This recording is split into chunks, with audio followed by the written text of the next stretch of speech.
A single anonymous phone call in the middle of the night led police to a locked room inside one of Sydney's most trusted schools, where a horrifying truth waited to be uncovered.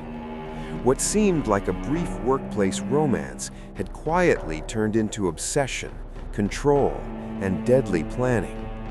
This is the chilling true story of Lily James, a young woman betrayed by someone she trusted, and how coercive control, hidden behind calm smiles and familiarity, ended in unimaginable violence.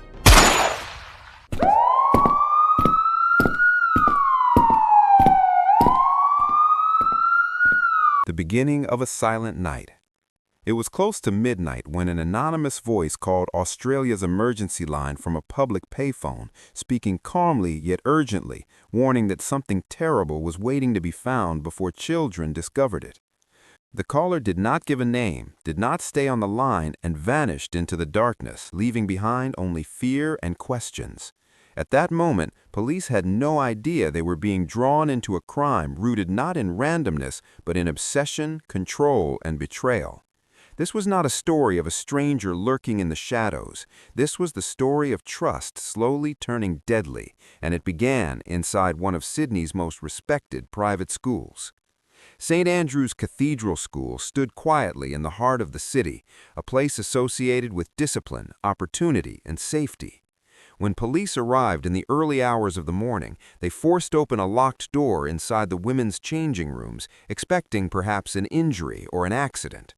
What they found instead was a scene of extreme violence, so brutal and personal that seasoned officers were shaken. Very quickly, it became clear that this was not a random attack. Whoever did this knew the building, knew the routines, and knew exactly who they were looking for. As news began to spread, confusion followed. Parents received a vague message from the school around 4:30 a.m., warning of a terrible incident but offering no real details. 2 hours later, another message attempted to reassure families that no students had been harmed. What was missing from these communications was the truth that a young staff member had been brutally murdered inside the school grounds. While parents dropped their children off, unaware of the full horror, police were sealing off the gym and bathroom areas, guarding entrances, and reviewing CCTV footage frame by frame to understand how such a crime could happen in plain sight.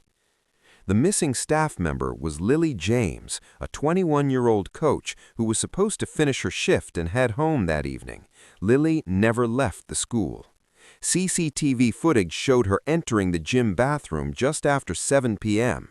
She appeared relaxed, cheerful, and completely unaware that she was walking into the final minutes of her life. Moments later, a man followed her inside. He would leave alone. Lily James was known for her warmth, her energy, and her dedication. She was studying sports business at university and worked at St. Andrew's coaching swimming and water polo, often volunteering for after-school activities. Students adored her, colleagues trusted her, and parents saw her as a positive influence on their children. She grew up in a close-knit family in a seaside suburb south of Sydney, raised by loving parents who described her as responsible, generous, and deeply caring. Lily was the kind of daughter who always checked in, always replied to messages, and never disappeared without explanation. That is why alarms set in when her phone went silent. Lily had plans for the weekend and was known for being reliable. When hours passed without a reply, her parents grew uneasy. Around 10 p.m., Lily's father sent her a message offering to pick her up from the school. The reply that came back did not sound like Lily at all. It was short, cold, and unsettling, instructing him not to call and to come to the school immediately. Calls to her phone went unanswered. What her parents did not know was that Lily was no longer alive and someone else was using her phone to manipulate them. The person behind those messages was Paul Tyson, a fellow coach at the school. Paul was young, athletic, and well-liked, someone no one would have described as dangerous. He taught hockey and cricket and had returned to St. Andrews after being a student there himself. Colleagues saw him as polite, intelligent, and dependable. He was studying for a master's degree in teaching and lived a quiet, structured life. To everyone around him, Paul appeared calm and in control. Paul and Lily had met through work. They spent long hours coaching together, sharing jokes, bonding over sport, and gradually growing closer. When they began dating, it seemed natural. Lily told friends that Paul felt mature and supportive, someone who understood her world and respected her independence. Their relationship was brief, lasting only a few weeks, and ended without drama. They agreed to remain friends and colleagues, continuing to work side by side. To outsiders, everything appeared normal, even healthy. But beneath that calm surface, something darker was forming. After the breakup, Paul's interest in Lily did not fade. Instead, it intensified. He wanted to know where she was, who she was with, and why she did not respond immediately to messages. At first, his questions sounded like concern. Lily, confident and trusting, did not see them as threats. When Paul suggested sharing her location on Snapchat as a joke, she agreed, unaware that this small compromise would become a powerful tool of control. As days passed, Paul grew irritated when Lily took longer to reply or spent time with others. He became frustrated when he was not included in her plans. When Lily tried to reassert boundaries, Paul reacted with confusion, hurt, and quiet resentment. Friends noticed he was overly attached, but nothing about his behavior screamed danger. This is what made the situation so insidious. There were no loud arguments, no public confrontations, only subtle pressure disguised as care.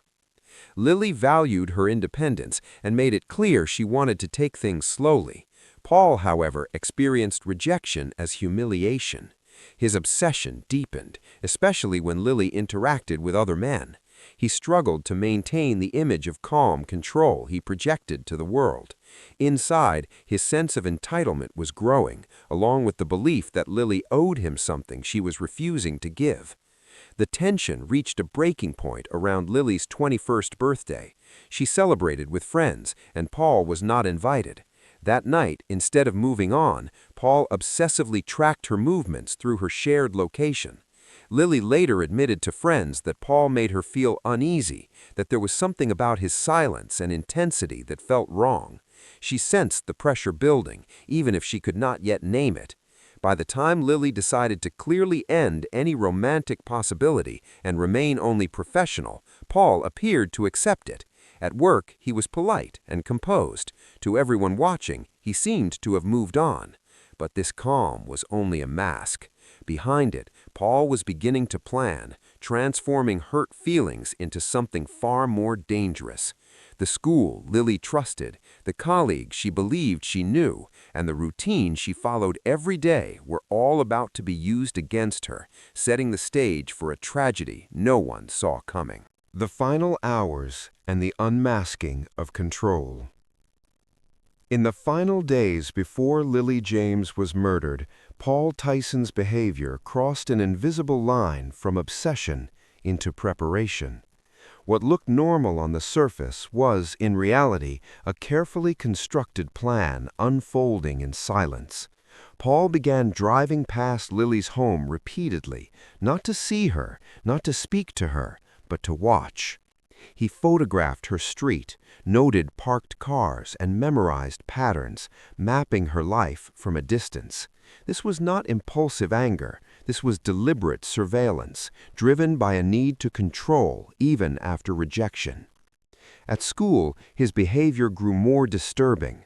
Paul spent excessive time around the gym and bathroom facilities, entering and exiting repeatedly, timing how long doors stayed closed, how often people passed by, and how visible he was to security cameras. CCTV later showed him looking directly at the cameras, fully aware of their presence. He practiced opening and closing doors, learning how long he could remain unseen. At one point, he placed a cleaning in progress sign outside the disabled bathroom near the changing rooms, a calculated move designed to keep others away. No one questioned it. He was a trusted staff member. On the morning of the attack, Paul took a hammer from his roommate's toolbox. Days earlier, he had already purchased another hammer and kept it in his car, a backup that showed intent rather than spontaneity. That evening, Lily arrived at St. Andrews for her water polo match, focused on her responsibilities, unaware that every detail of her routine had been studied. At 7:12 p.m., CCTV captured her entering the gym bathroom to change. She appeared relaxed, smiling, carrying the normal energy of a young woman about to do the work she loved. 2 minutes later, Paul followed her inside, the hammer concealed beneath his hoodie. This was the last time Lily James was seen alive. What happened next was an explosion of violence, hidden behind locked doors. Paul attacked Lily with relentless force, striking her head and neck at least 25 times. The injuries were catastrophic. Defensive wounds on her arms and hands showed that she fought desperately to survive, trying to shield herself from the blows. There was no sexual assault, no theft, no evidence of chaos. The attack was about domination and punishment, fueled by the belief that Lily had taken something from him by choosing her independence. For over an hour after the attack, Paul remained inside the bathroom with her body, possibly cleaning, possibly thinking, possibly still trying to control the situation even after killing her.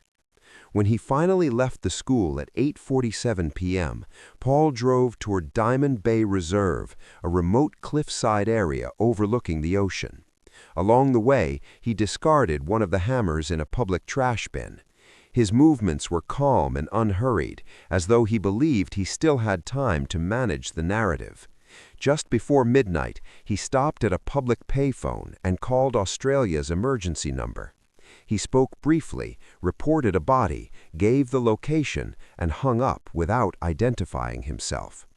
The call was not an attempt to save a life, it was an attempt to control discovery, to decide when and how the truth would surface. After the call, Paul used Lily's phone to send deeply unsettling messages to her father, instructing him not to ask questions and to come to the school immediately. Lily's father called back again and again, receiving no answer.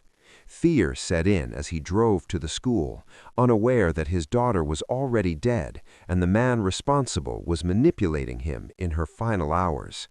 When he arrived, Lily was nowhere to be found. The silence was devastating. Paul's actions after the murder suggested finality. Near Diamond Bay Reserve, he left behind a rucksack containing clothes, a toothbrush, and an old phone that was not his primary device. He paid his roommate 6 months' rent in advance, a gesture that felt like settling unfinished business. CCTV captured Paul for the last time at 11:42 p.m. near the reserve, before he disappeared into the darkness. Both Lily's phone and Paul's main phone were never recovered. Whether Paul took his own life or vanished remains officially uncertain, but his disappearance only deepened the tragedy.